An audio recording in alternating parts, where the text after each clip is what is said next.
Hello gearhead friends.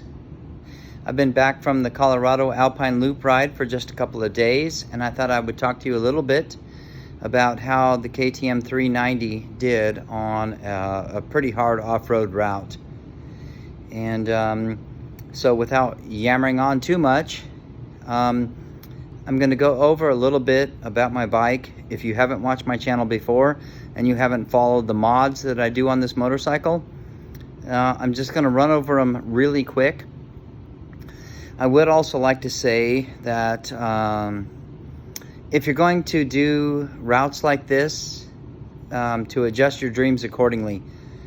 The routes that we went on can be pretty harsh, especially for a novice rider. So if you're going to try to take this motorcycle on those kinds of routes, it's best if you are with an experienced rider, or if you are an experienced rider yourself. When we did Engineer Pass, we ran into a lot of high elevation rain. We're above the timberline, and so everything gets ugly when everything gets wet. My big brother is a very experienced motorcycle rider, and he had a couple of issues to no fault of his own. I don't know why they put steel markers on the sides of high mountain trails, because you can't access them in the winter, so I don't get that. But you know, he got a pretty bashed up kneecap and some bruised ribs out of that deal, and then of course damage to his new Ibex 800 CF Moto. My younger brother, on a brand new 890 Rally, he did a couple of capsizes, but his were kind of basically for picking a bad line. You always follow big brother, which is me. I'm the middle brother, but I'm his big brother, so you always follow me. But I have grown through my years of riding to learn that momentum is your friend. So I'm not trying to be reckless, but I do try to keep momentum going with me. And he kind of didn't see that. To his deficit, he didn't see that. But so at any rate, if you haven't followed my channel, I'll just do a really quick rundown of the bike here, really quick. I'm not going to break everything down in great detail. Just want to show you a couple of things that I do, and you know, what makes this bike work and what makes it work for me. So starting, obviously my stupid little windshield. Off-road, I can take the adjustment loose really quickly, squash the windshield down, and boom, it's out of the way. This windshield performed flawlessly, and I'm talking about 5 hours of constant pounding of a horrible off-road surface. It did fantastic. I do have a RAM mount for my GPS or my phone or whatever else. I didn't use that at all because I know the roads we're riding on up there. This is an aftermarket mount that I got on Amazon. I don't know, 19 bucks or something, but it's just made to mount your RAM mount too. Let's see here. Moving on back, of course, the KTM tank bag.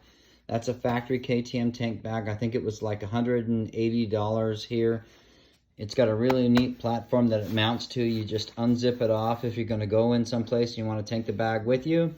Boom, just unzip it off and off you go. Back here, some people call these Bezos bags, you know, for Jeff Bezos from Amazon. But it performs exactly as I need it to. It straps down solid onto the back of the bike, and it's got a rain cover. I usually take the liners out of my coat and my pants, and I put them in here. Also, I keep my toolkit in there, of course, and some waters. And I strap them down on the back, and then I can put the rain cover over. And then boom, I'm off and I'm riding on the trails, and it's okay. Everything's good there. It has not fallen off, flopped around, done anything goofy. It's cheap. It's dumb looking. I agree. It looks like, especially when you got it half loaded, it looks ridiculous. But I care about function over form, and it serves its purpose. my boots, my CD boots there, they get pretty mucked up and pretty dirty, but they work pretty well. Moving on down, you've got the factory KTM 390 crash bars.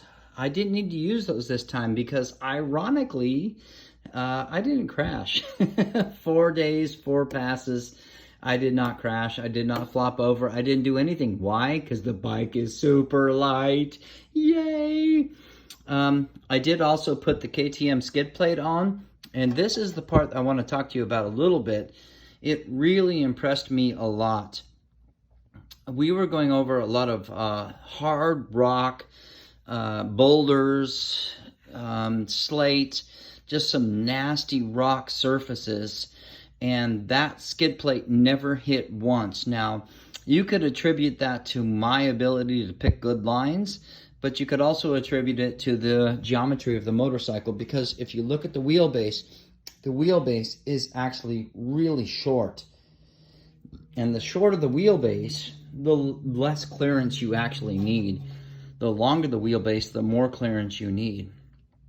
And it makes sense if you looked at a bike, a long wheelbase bike and a short wheelbase bike going over high protrusions, that would make sense to you. So the only thing that ever did hit the skid plate was rocks that my front tire was kicking up. Or if I really heeled it over hard into a turn, then I might clip the edge. Actually, I clipped the edge of the other side of the bike on the shift lever. And that was from a high rock that was sitting up, you know, and I kind of hit it pretty hard, hanging a hard left-hand corner. Otherwise, zero issues based on the height of the motorcycle and the wheelbase of the motorcycle. That's what really makes the difference there. Moving on back here, obviously I have the nice CNC foot pegs. If you're going to ride off-road, get these pegs. And if you don't get these pegs, get something similar. The factory pegs suck balls. They are terrible if you're going to be riding off-road. Even if you take the rubber dampeners out, they're going to suck balls because they're pitched like this. So your calves are going to be killing you. Your legs are going to be killing you. It's going to feel like you're trying to walk backwards uphill all day long. Get these pegs. There was a point where I had about 2 inches of clay stuck to the bottom of my boots. And when I got on the bike and I started mashing my feet down, the pegs managed to bite back into my boots. So it didn't really matter how much clay and mud and shit that I had on them. The pegs gripped my boots. So I didn't have an issue with that. I had more of an issue trying to feel my brake and my shift lever because the mud was still so thick on my boots. That was my biggest issue. I don't really know how you could correct that except for getting the mud off your boots, but sometimes that's kind of hard to do because you're in the process of riding. Of course, I did do the resonator delete. I do have a full aftermarket exhaust, at least from the header. The stock header is still in the bike, but I have the aftermarket exhaust. It's just a cheap knockoff. It is not Akrapovic. It just says Akrapovic on it. I don't know how the Chinese people seem to work around that. I don't get it. I don't know. All I know, it was only like maybe $100 or something. And then of course I do have the ECU controller on there to change my my mapping. Now I live at 1,000 feet. I work at about 79 feet. And we were up to elevations up to 13,000 feet, and the bike never gave me one single hiccup. Nothing, not even a backfire. Nothing, zero, nada. And that's the Fuel X. I use the Fuel X Pro. Somebody wrote me and said, why are you using the Fuel X Pro? Why don't you just use the Fuel X Lite? Well, the reason I use the Fuel X Pro is because I'm old and I don't trust computers. As stupid as that sounds, I know. But at least with this system here, I can simply change my mapping right there on the handlebar, on the controller. I can change my mapping. So if I change the intake or if I change anything else about the exhaust, boom, I can just simply switch up or switch down on the map. And right now, so before you start sending me a ton of emails, I'm on map number 5. That's the map I chose. And it seems to work really good in all environments. Now, the fact of the matter is that the Fuel X controller, even though this is the Fuel X Pro, it's probably learning just like the Lite is. But this gives me some weird false sense of security, and I got to pay an extra $30. So there's that. Moving to the back, of course, I do have a really solid rack. I bought that rack about the first week or two that I own the motorcycle because I like to travel. I've got to have a rack. And this one here was by SRC Moto. And this rack is amazing. It is so stout. It is so well built. You could lift the back of this bike by this rack. And no, I do not have an endorsement with these people. I'm just telling you, it's a good product. If you're going to buy it, you're not going to waste your money on this rack. This rack has been amazing. I do have a little bit of, funkiness about how you hook to it and stuff. But otherwise, the rack itself is extremely robust. You could ride a person on that seat, on the passenger seat, and then another person back here, and maybe a dog and a mini bar or something else on the back, and that rack is still going to hold it. It is really, really a good rack. The last thing I'm going to touch on here is the tires. So I did take the stock tires off right before I left, and my dealer was having a horrible time getting tires for this bike, and I'm talking about a KTM dealer. They had a terrible time getting tires for this bike. And at the last minute they called me and they said, "We can't get your last choice. What do you want now?" And I said, "Well, can you get me some of those Raid tires, you know?" I'm not up on all the latest bullshit, you know. I knew that there was a tire called the Trailmax Raid that everybody seemed to be really enjoying. So I said, "Can you get me some Trailmax Raids?" And they said, "Well, we're going to try." And they did, and they literally got them 2 days before I left. So I had no chance to ride on these tires before we hit the road. I couldn't scrub them in. I couldn't do anything. And all I can say is if you spend, from my dealership, these tires were $550 mounted and balanced. I do take my wheels off my bikes and I take them into the dealership. They were $550 mounted and balanced in that condition, and all I can say is it was absolutely money well spent. If you spend money on these tires, you will not be disappointed. These tires hooked up in everything. They make this bike handle so differently than the stock tires. You're just not going to believe you're on the same motorcycle. In hard pack, they handle wonderful. In light gravel, they handle wonderful. In deep gravel, they still handle wonderful. On clay, on mud, on wet rock, they handled so predictably and so well. I'm again, I don't have anything to do with Dunlop. I'm not sponsored by any of these people. All I can say is that these tires are money well spent. I saw one reviewer, I wish I could remember what channel they were on, and they said that the tires will slip when you start to engage pretty hard corners, and then they'll hook up. And that person, I wish I could remember their channel because I would link it below, but I can't remember their channel, but they were absolutely right. The tires will seem to slip, and then they'll hook up, and once they hook up again, boom, you're off on your track. It's a predictable slide. When you're off-road, a predictable slide is so much fun, and it is so worth the money, you know. I just can't say enough for these tires. There was one point in the ride where I was yelling at my younger brother and telling him to trust your tires. Trust your tires. If you can't trust your tires, just pull over and park the fucking bike. You have to be able to trust your tires.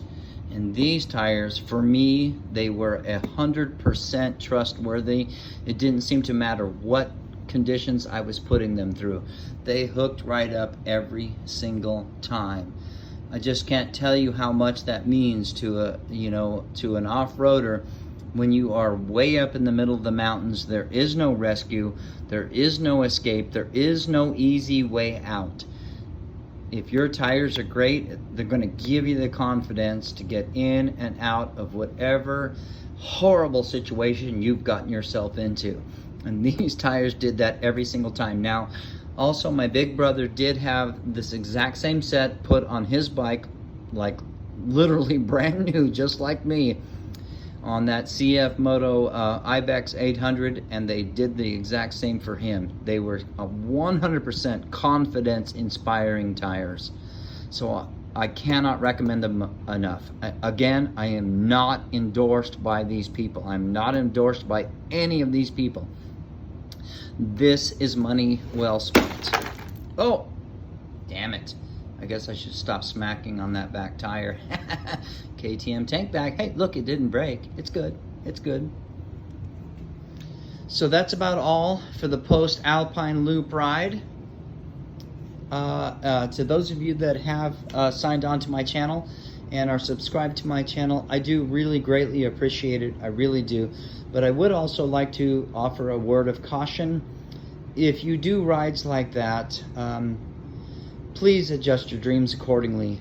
I see some novices that go out there and they take on these kind of routes, and I just, honestly, I shit my pants when I see it.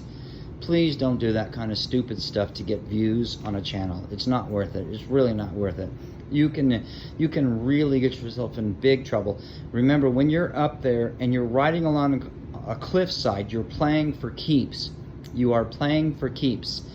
If you screw up, or if you have a mechanical failure that causes you some catastrophic issue, you are playing for keeps. Please do not do that.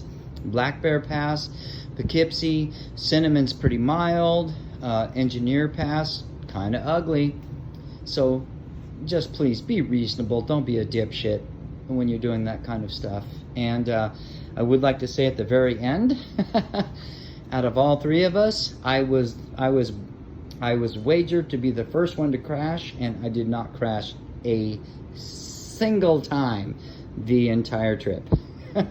So on that note, God bless you all. Happy 4th of July to my American compatriots, and keep that helmet side up, folks.